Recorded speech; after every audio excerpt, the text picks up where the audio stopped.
Hi, my name is Tristan. My topic is birth control. Today I would like to tell you all about the history of Margaret Sanger, how she began the invention of birth control, and what she has done for women ever since it was invented. Do you know how many women on average use birth control? No. 62%, thanks to Margaret Sanger. I am credible to discuss the invention of birth control because I am one who uses this product and have done extensive research to know the history of when birth control was first introduced. My audience should be interested in this topic because we are all women and who want to celebrate Margaret Sanger and what all she has done for women.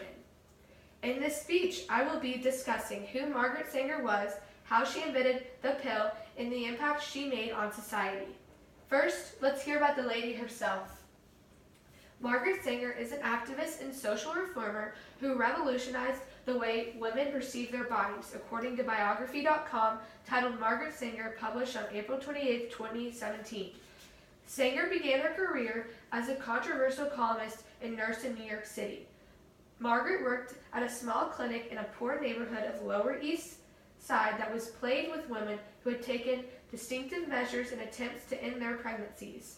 These hardships inspired her column, Whatever Girls Should Know, and later her feminist publication, The Woman Rebel.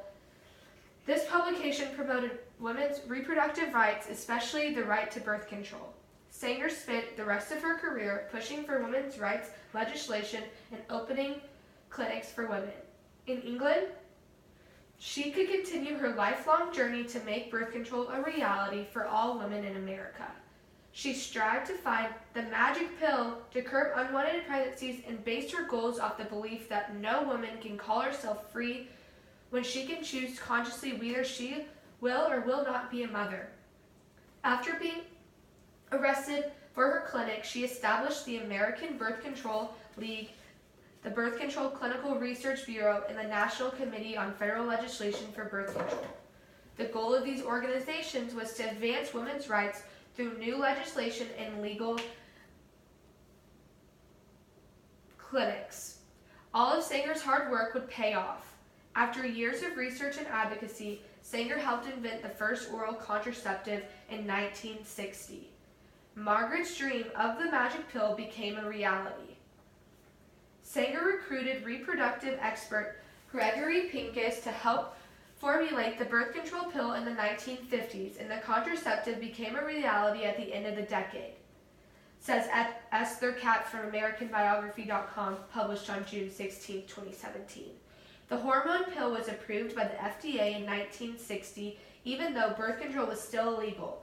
However, the pill would be used legally for menstrual regulation. However, before Sanger passed away, her birth control was made legal. Gaineswald versus Connecticut saw a revolutionary change for contraceptive rights.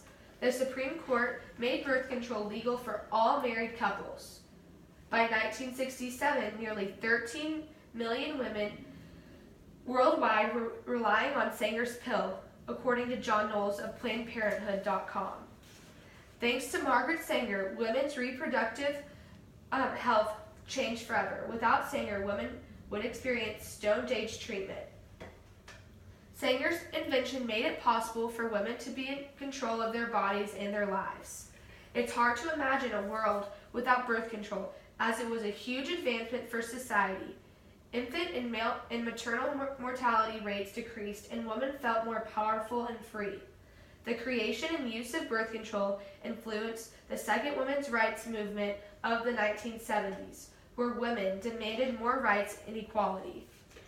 Women wanted more control of their lives, careers, politics, and more, and birth control helped make some of those aspects possible. Likewise, Sanger's advocacy changed the way the government viewed women's bodies and reproductive rights. Today, we are experiencing a women's rights movement inspired by the dreams and goals of Margaret Sanger. Because of Sanger, we have clinics such as Planned Parenthood to fight for women's rights just like she did. In conclusion, Margaret Sanger improved women's health and reproductive rights through her various columns, national organizations that pushed birth control legislation, and promoted a safe space for struggling women and the invention of the first oral contraceptive. Sanger is revolutionary for women, as now over 100 million across the world use her birth control pill.